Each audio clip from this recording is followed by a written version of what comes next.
مہدی نظمی کا ان کا بہت مشہور شعر ہے، وہ اکثر میری زبان پہ آ جاتا ہے۔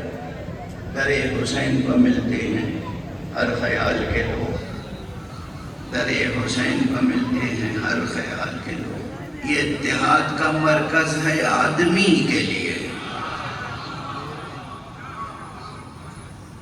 اور لکھنوی کے ایک اور شاعر تھے، ویسے جناب فراست رضوی بھی ہیں، اصالت لکھنؤ کے، پروردگار ان کے رزق سخن میں اور اضافہ فرمائیں، مجھے بہت عزیز ہیں۔ اور کیا اچھی نظمہ جنہوں نے پیش کی ہے، کیا اچھی رباعیاں پیش کی۔ لکھنؤ کے ایک شاعر تھے جناب نواب افسر صاحب، افسر لکھنوی، ان کا یہ شعر بھی بہت بار ممبر پہ پڑھ چکا ہوں، آج پھر پڑھ دیتا ہوں۔ فرما گئے ہیں کہ ہر ایک ذہن میں ہے کچھ نہ کچھ تصور حق، ہر ایک ذہن میں ہے۔ اب یہ فاروق ستار صاحب کو کون لے آیا یہاں پر؟ کون کھینچ کے لے آیا؟ ہر ایک ذہن میں ہے کچھ نہ کچھ تصور حق، ہم اس تصور حق کو حسین کہتے ہیں۔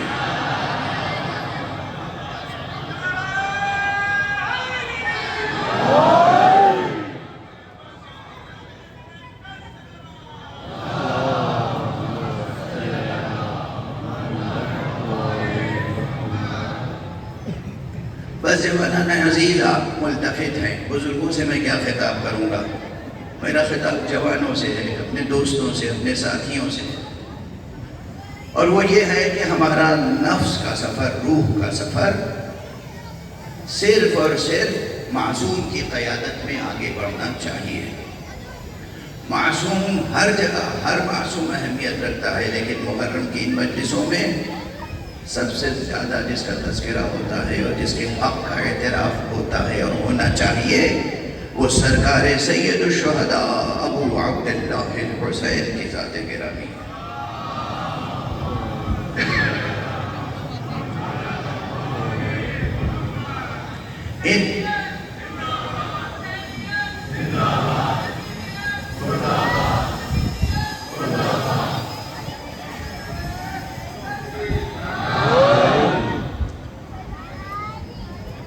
ان مجلسوں میں بعض علمی حوالے گزر چکے، ظاہر یہاں ایک بہت ہی پاسنگ ریفرنس ہوتا ہے، ایک گزرا حوالہ، اور اس حوالے تک پہنچنا اور مطالعہ کرنا آپ کا کام ہے۔ یہ میں کوشش کرتا ہوں، میں اپنی گفتگو میں یہ ضرور کوشش کرتا ہوں کہ جو بیدار ذہن ہیں، جستجو رکھتے ہیں، ان کی جستجو اور بڑھا دوں، وہ تشنگی اور بڑھ جائے۔ انسان کے لیے آسودگی ترقی کا سبب نہیں ہے، علمی تشنگی ترقی کا محرک ہے۔ خدا نہ کرے علمی لحاظ سے کبھی کوئی اپنے کو آسودہ ذہن سمجھنے لگے، نہیں، ہمیشہ علم حاصل کرتے رہیے اور آگے بڑھتے رہیے۔ کل میں نے گزارش کی تھی کہ سفر جو شروع ہوگا نفس کا، وہ کہاں سے شروع ہوگا؟ تحصیل علم سے، اور اسی لیے تحصیل علم پر قرآن نے زور دیا، رسول نے زور دیا، ائمہ اطہار نے تاکید فرمائی، اور مولا علی نے تو عجیب جملہ فرمایا ہے، فرمایا ہرگز ہرگز ہرگز طالب علم کا عوض کسی شے کو قرار نہ دو۔ طالب علم کا عوض یعنی آپ کو علم حاصل کرنا ہے، کوئی آگے گئے، ارے کیا پڑھائی کرو گے؟ پڑھائی کر کے کرو گے کیا؟ نوکری کرو گے نا؟ چھوڑو پڑھائی، میں آج تمہیں نوکری دے دیتا ہوں۔ ہرگز یہ نوکری قبول نہ کریں، طلب علم جاری رکھیں۔ یہ ہے حضرت علی کا ارشاد، میری گزارش نہیں ہے، میری درخواست نہیں ہے۔ جوانان عزیز، بزرگان محترم، ہماری مائیں سن رہی ہیں، اکثر خواتین کو یا بزرگوں کو فکر ہوتی ہے بس میرے بچے کی نوکری لگ جائے، اور کیا کرنا ہے؟ سرکاری نوکری لگ جائے، کسی پرائیویٹ سیکٹر میں نوکری لگ جائے۔ ارے پڑھ لکھ کے کیا کرو گے بیٹا؟ آخر نوکری کرنی ہے، نوکری مل رہی ہے بس قبول کرو، چھٹی ہوئی۔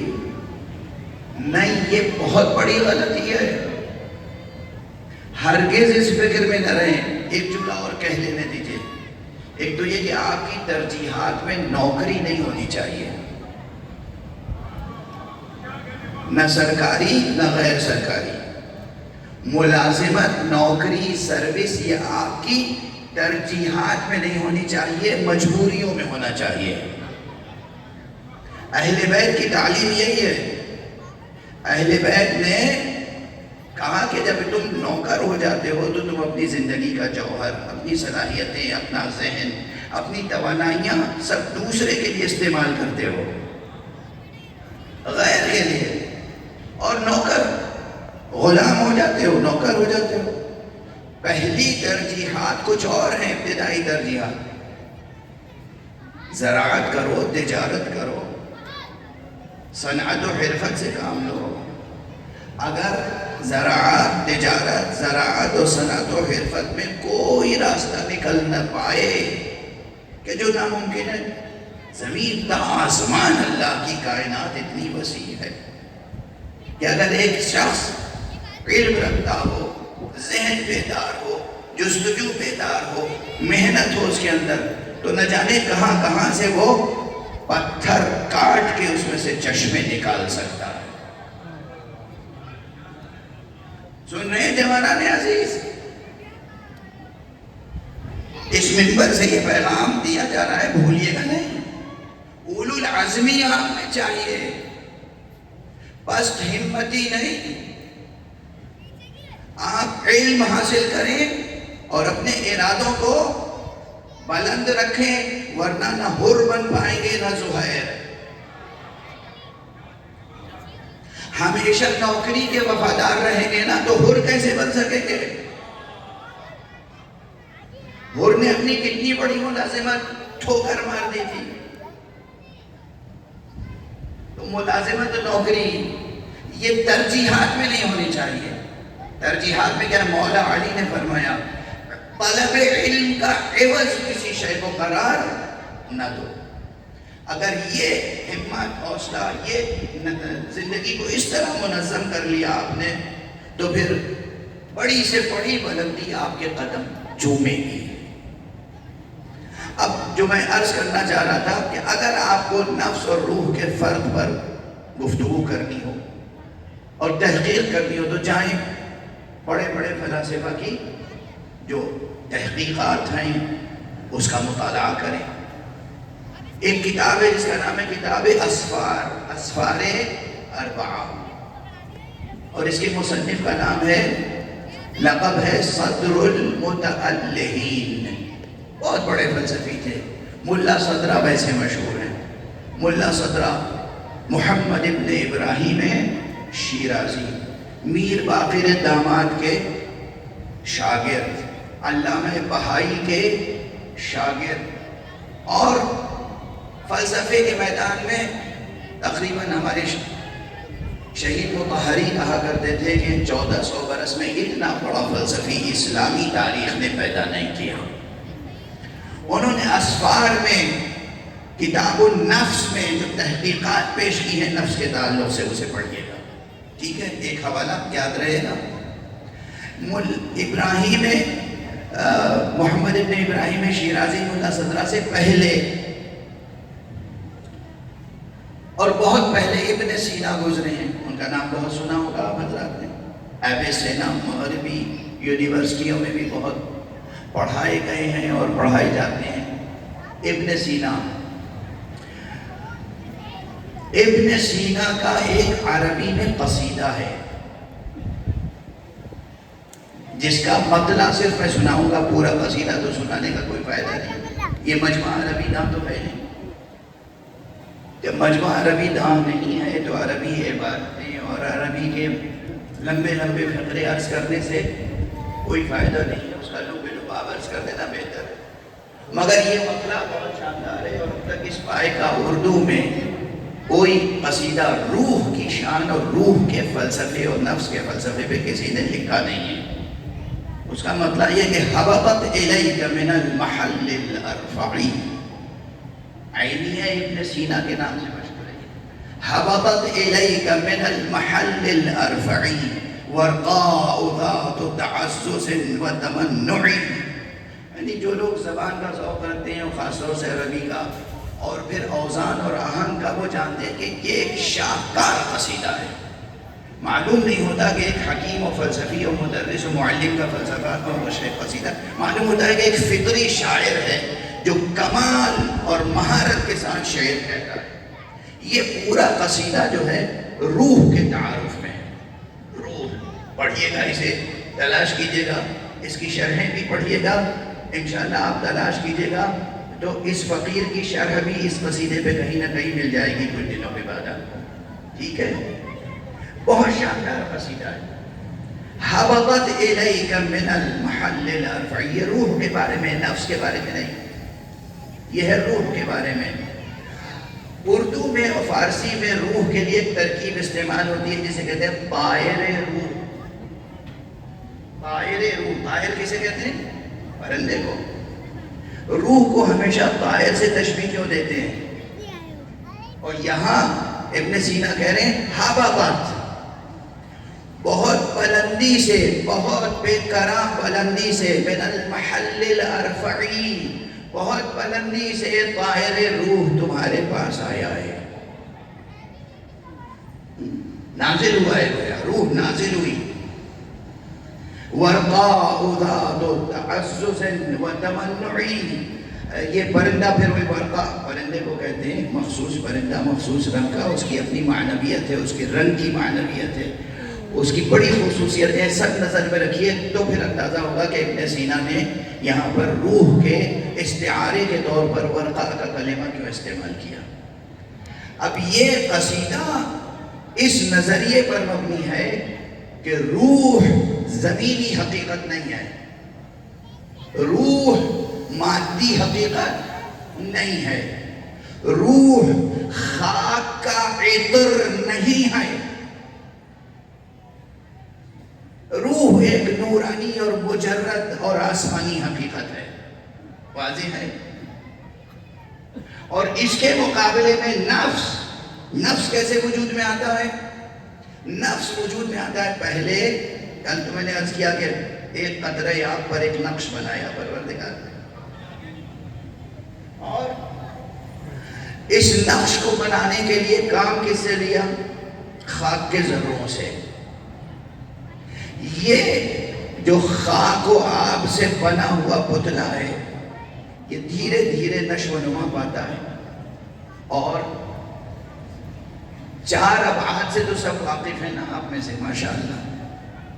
تھوڑی سی سنگین ہو گئی گفتگو، بس 2-3 منٹ، اس کے بعد پھر ہم اپنے مطلب پر آتے ہیں. 3 ابعاد تو ویسے معلوم ہے، یہ جو اسپیشل ڈائمنشنز ہیں، یہ جو مکانی ابعاد ہیں، لمبائی، چوڑائی، گہرائی، یہ مادے کی کہ ابعاد ہیں نا. ہندی میں اسے کہتے ہیں آیام، لفظ وہ بھی اچھا ہے. آیام، ابعاد، ڈائمنشنز. چوتھا بعد وقت، ٹائم، 4th ڈائمنشن. بہت پہلے میں نے اس نفس کو کہا تھا 5th ڈائمنشن. یہ گویا 5واں بعد ہے. یہ مادی نہیں ہے لیکن مادے سے پیدا ہوتا ہے. یہ جسمانیت الحدوث، روحانیت البقاء. ایک خاص چیز پیدا ہوتی ہے جسم میں جو جسمانی نہیں ہوتی. یہ اس کا کمال ہے پروردگار کا کہ جسم سے ایک غیر جسمانی شے وجود میں لے آتا ہے، مادے سے ایک غیر مادی شے خلق فرماتا ہے. جو مادہ خلق فرما سکتا ہے اور جو مادے سے مکمل طور پر عاری روح کو خلق فرما سکتا ہے، وہ یہ بھی قدرت رکھتا ہے کہ مادے سے ایک ایسی شے پیدا کر دے کہ جو روح سے مشابہ ہو. پروردگار کی قدرت کیا محدود ہے؟ جو خاکی بشر پیدا کر سکتا ہے اور محمد و آل محمد کی شکل میں نوری بشر پیدا کر سکتا ہے، وہ یہ بھی تو کر سکتا ہے کہ خاکی بشر سے سلمان کو نکال کے درمیان میں ایسا بنا دے کہ مصطفیٰ کہیں سلمان منا اہل البیت.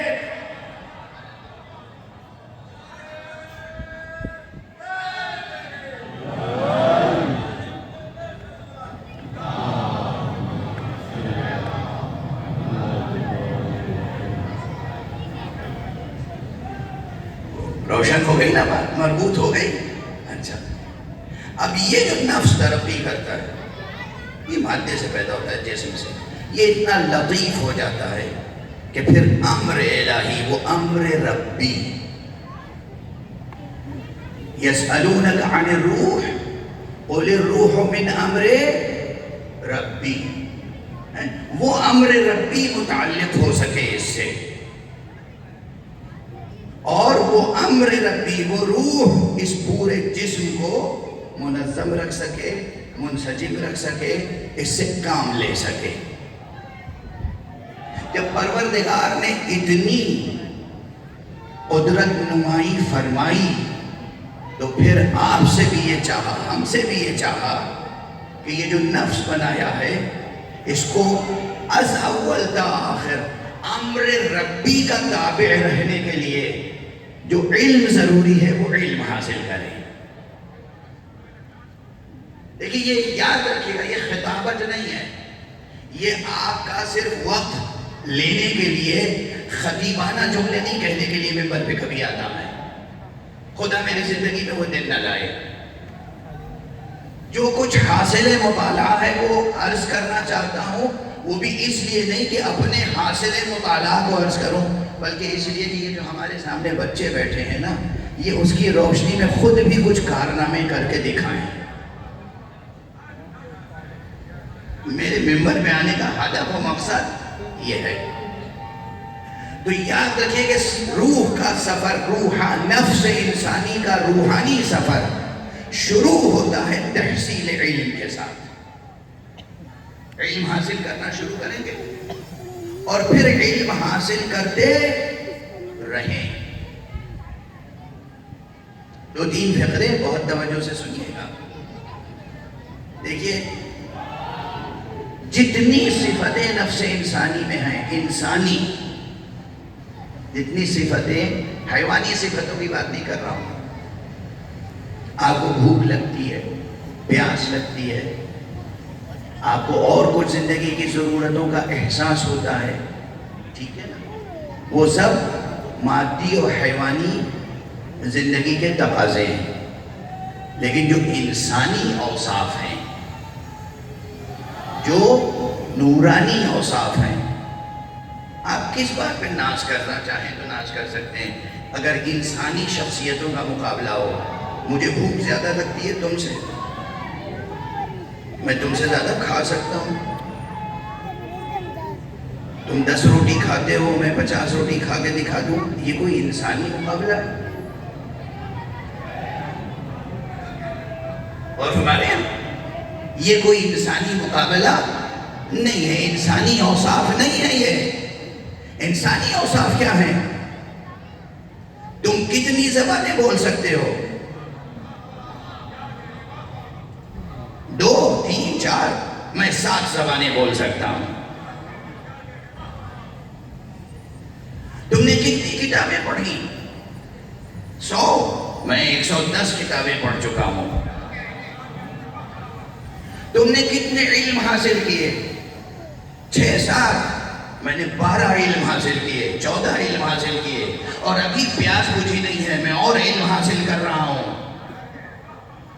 یہ ہے انسانی اوصاف کا مقابلہ.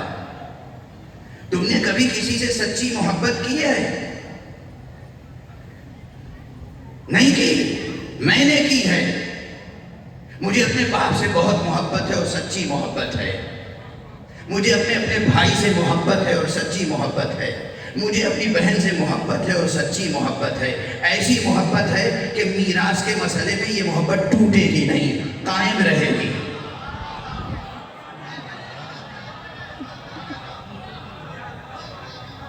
مجھے اپنے بھائی سے محبت ہے اور سچی محبت ہے.